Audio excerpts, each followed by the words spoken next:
Sir ನೀರಾವರಿ ಉತ್ತಮ ಆಗ್ಬೇಕಂದ್ರೆ ಏನು ಬೇಡಿಕೆ ನಿಧಿ ಐತಿ ಸರ್, ಆ ಬೇಡಿಕೆ ನಿಧಿ ಜೋಡಣೆ ಮಾಡೋ ಮಟ್ಟ ನಮ್ಮಲ್ಲಿ ನೀರಾವರಿ ಉತ್ತಮ ಆಗಂಗಿಲ್ಲ ಸರ್. ಯಾವ ಹಿಂದೆ ಏತ್ ನೀರಾವರಿ ಅಂತ ಮಾಡಿದ್ರೆ ಯಾರ ರೈತರಿಗೂ ಏತ್ ನೀರಾವರಿ ನೀರು ಮುಟ್ಟಿಲ್ಲ ಸರ್. ನಮಗೇನು ಬೇಡಿಕೆ ನಿಧಿ ಜೋಡಣೆ ಮಾಡಿದ್ರೆ ಪ್ರತಿಯೊಂದು ರೈತರಿಗೆ ಮುಂದೆ ಚಾನಲ್ ಮುಖಾಂತರ ನೀರಾವರಿ ಮಾಡ್ಕೊಳಕ್ಕಾಗತ್ತೇನ ಅಂತೇಳಿ ನಮ್ದು ಅದೊಂದು ಹೋರಾಟ ಐತೆ. ವರ್ಷದಿಂದಲೂ ಭಾಳ ಚಲೋ ಐತೆ ಸರ್. ನಾವು ಬೆಳಗ್ಗೆ ಎದ್ದು 6ಕ್ಕೆ ಹೊಲ್ದಾಗ ಇರ್ತಿದ್ವಿ ಸರ್. ರಂಟಿ ಕುಂಟಿ ಬೆಳೆ ಬರೋ ಹೊಡ್ಕೊಂಡು ಬರ್ತಿದ್ವಿ ಸರ್. ಈಗೇನೈತೆ ಅಂದ್ರೆ ರೈತ ಬರೀ ಮಿಷನ್ ಮುಖಾಂತರ ಬಿತ್ತೋದ್ರಿಂದ ರೈತಗೆ ಆಳಿನ ಖರ್ಚು ಎಲ್ಲದು ಅದಕ್ಕೆ ಬರೋದ್ರಿಂದ ರೈತ ಏನು ಮಾಡಾಕಂತಂದ್ರೆ ಮಿಷನ್ ಮುಖಾಂತರ ತರಾಕಂತಾನೆ. ಮಿಷನ್ಗೆ ಆದರೂ ರೊಕ್ಕ ಹಾಕ್ಬೇಕು. ನಾವು ಬೆಳೆ ಅಷ್ಟೇ ಬರೋದು ಆದ್ರೆ ಹಿಂದಿಂದ ಭಾಳ ಹೊತ್ತು ನಿಂತ್ರಿ. ಕಂತಿ ರೈತರು 2 ಎತ್ತಿನ 4 ಎತ್ತಿನ ಕಟ್ಕೊಂಡು ಹಂತಿ ಕಟ್ಟೋದು, ಆಮೇಲೆ ಇವು ಒಕ್ಕಲಿ ಮಾಡೋದು ಅವೆಲ್ಲ ಭಾಳ ಚಲೋ ಇದ್ದವು ಸರ್.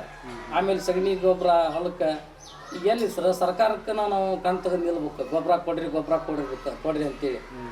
ಈಗೇನಾರ 2 ಎತ್ತಿನ ಕಟ್ಟಿಯನ್ನು ದನ ಕಟ್ಟಿಯನ್ನು ನಾವು ಜೀವನ ಮಾಡಾಕಂತಂದ್ರೆ ಅವ್ನ ಜೀವನಕ್ಕೆ ಬದುಕೋದು ಕಷ್ಟ ಆಗತ್ತೆ ಸರ್. ಈಗ ಅಂಥ ಪರಿಸ್ಥಿತಿಗೆ ಎತ್ತು ತೆಗ್ಯಾಕಂತಾನ್ರಿ ಕಂತಾನ ರೈತ. ಅದನ್ನ ಸರ್ಕಾರದವ್ರು ಸವಲತ್ತು ಕೊಡ್ಬೇಕ್ರಿ ಆ ರೈತಗೆ. ಏನಾರ ಒಂದು ಇವು ಸಾವಯವ ಬಗ್ಗೆ ಹೆಚ್ಚಿಂದ ಒತ್ತು ಕೊಟ್ಟು ರೈತಗೆ ಅದನ್ನ ಮಾಡಿಸ್ಬೇಕು ಸರ್. ಸುಮ್ಮನೆ ಇವ್ರು ಕೊಡಂಗಿಲ್ರಿ, ಹೇಳೋದಂತೂ ಭಾಳ ಚಂದ ಹೇಳ್ತಾರೆ ರೀ. ಅದನ್ನು ರೈತಗೆ ಸಬ್ಸಿಡಿ ಕೊಟ್ಟವಿ, ಇದಕ್ಕೆ ಸಬ್ಸಿಡಿ ಕೊಟ್ಟವಿ, ರೈತ ದೇಶದ ಬೆನ್ನೆಲುಬು ಅಂತ ಹೇಳೋದು ಮಾತ್ರ ಯಾವ ಆಗಂಗಿಲ್ಲ ರೀ. ಕಾಯಮ್ಮಾಗಿ ರೈತರಿಗೆ ಅಂತಂದೇಳಿ ಸರ್ಕಾರದ ಯೋಜನೆಗಳು ಯಾವುವು ತಲುಪ ಅಂತವು ತಲುಪದಂಗೆ ಕಾಗದದೊಳಗನ ಈಗ ಜಾರಿಗೆ ಆಗಿರ್ತಾವಲ್ಲ, ಕಾಗದದೊಳಗೆ ಉಳಿದಿರಂತ ಯಾವ ತಲುಪಿರೋ ಯಾವ ತಲುಪದೇ ಇದ್ದಂಗೆ ಇರೋವು ಯಾವ ಸರ್? ಯಾವ ತಲುಪಂಗಿಲ್ರಿ, ಅಷ್ಟ ನಾವು ಕೋಸ್ತೀರಿ ಸರ್. ಕೊಡೋದ ಬಾಡ್ರಿ ಒಂದು ರೂಪಾಯಿದಾಗ 25% ರೈತರಿಗೆ ಮುಟ್ಟಿಸ್ತಾರೆ ರೀ. ಅವು ಎಲ್ಲಿ ಹೋಕ್ಕವ ಏನೋ ನಮ್ಗೆ ಸಿಗಂಗಿಲ್ಲ ರೀ. ಗೊತ್ತಾಗಂಗೆ ಮಾಡ್ತಾರೆ ಅಧಿಕಾರಿಗಳು ಆಯ್ತು, ರಾಜಕಾರಣ ಗೊತ್ತ. ಆಮೇಲೆ ಏನಾರ ಬಂದಿದ್ದು ರೈತರಿಗೆ ತಿಳ್ಸಂಗಿಲ್ಲ ರೀ. ಅವ್ರು ಬೇಕಾದವ್ರಿಗೆ ನಾವು ಮಾಡ್ಕೊಂಡ್ಬಿಡ್ತಾರೆ ಕೆಲಸ.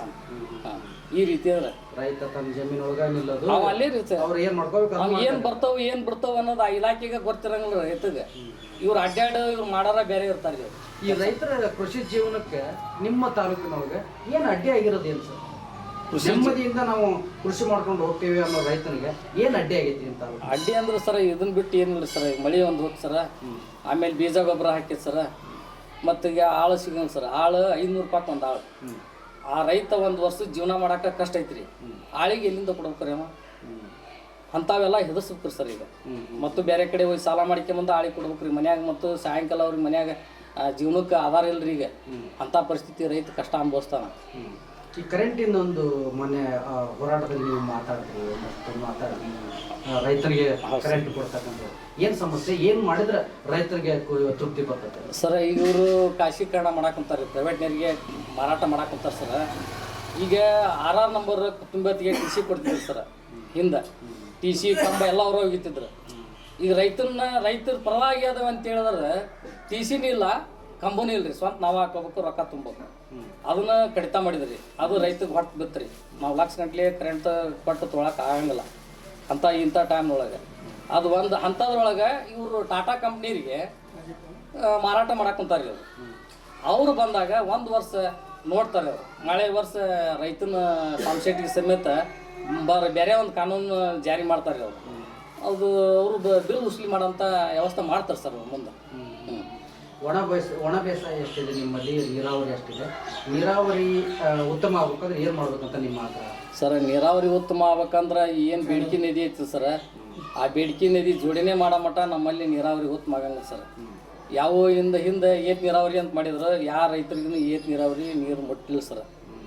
ನಮಗೇನು ಬೇಡಿಕೆ ನಿಧಿ ಜೋಡಣೆ ಮಾಡಿದ್ರೆ ಪ್ರತಿಯೊಂದು ರೈತರಿಗೆ ಮುಂದೆ ಚಾನಲ್ ಮುಖಾಂತರ ನೀರಾವರಿ ಮಾಡ್ಕೊಳಕ್ಕಾಗತ್ತೇನ ಅಂತೇಳಿ ನಮ್ದು ಅದೊಂದು ಹೋರಾಟ ಐತೆ ಸರ್.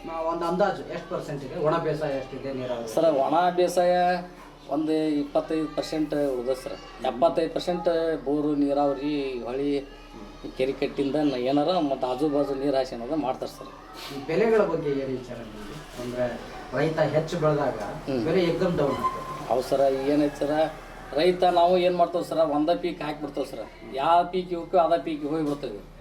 ಬೇರೆ ಪೀಕ್ ಹಾಕಿದ್ರೆ ಎಲ್ಲದನ್ನೂ ಖರೀದಿ ಮಾಡ್ತಾರೆ ರೀ. ಹೆಚ್ಚುವರಿ ಅವ್ರಿಗೆ ಅಲ್ಲಿ ಸ್ಟಾಕ್ ಆಗೈತಿ, ನಮ್ಮ ರೇಟ್ ಕಡಿಮೆ ಮಾಡಿಬಿಡ್ತಾರೆ. ಬೆಂಬಲ ಖರೀದಿ ಕೇಂದ್ರ ತೆಗಿಬೇಕಂತಿರ್ತಾರ, ಖರೀದಿ ಕೇಂದ್ರನೇ ತೆಗಿಂಗಿಲ್ಲ. ಸುಮ್ಮನೆ ನಾಮ ಕೋಸ್ತೀರಿ ಸರ್ಕಾರದಲ್ಲಿ. ಇವತ್ತು 2400 ಖರೀದಿ ಕೇಂದ್ರ ಗೊಂಜಾಳ ತೊಗೋಬೇಕಂತ ಮಾಡ್ಯಾರ ಸರ್. ಅವ್ರನ್ನ ಯಾಕೆ ಸ್ಟಾರ್ಟ್ ಮಾಡಂಗಿಲ್ಲ ರೀ? ಅದು ಟೈಮಿಂಗ್ ಕೊಡ್ತಾರೆ ರೀ. ಎಷ್ಟು ತಿಂಗಳ 15 ದಿನ ವಾರ ಅಷ್ಟರೊಳಗೆ ನೋಂದಣಿ ಮಾಡಿಸ್ಬೇಕು. ಅಷ್ಟರೊಳಗೆ ಯಾರ ರೈತರು ನೋಂದಣಿ ಮಾಡ್ಸೋಕ್ಕಾಗಂಗಿಲ್ಲ, ಅಲ್ಲಿಗೆ ಬಂದ್ ಮಾಡಿಬಿಡ್ತಾರೆ ಸರ್. ಅಂದ್ರೆ ಇದು ಬೀಸ ದಂಡಿ ತಪ್ಪಿಸ್ಕೊಳ್ಳುತ್ತೆ ಸರ್ಕಾರ. ಆ ಟೈಪ್ ರೀ. ಈಗ ಒಂದು 25% ಯಾವ ಅಲ್ಲಿ ರೈತರು ಹೋಗಿ ಕೊಡ್ತಾರ, ಇನ್ನು 75% ಉಳ್ಕೊಂಡಿರ್ತಾರ, ಅಲ್ಲಿ ಬಂದ್ ಮಾಡಿಬಿಡ್ತಾರೆ. ಆ ರೈತರಿಗೆ ಅನ್ಯಾಯನ ರೀ. ಏನು ಮಾಡ್ತೀವಿ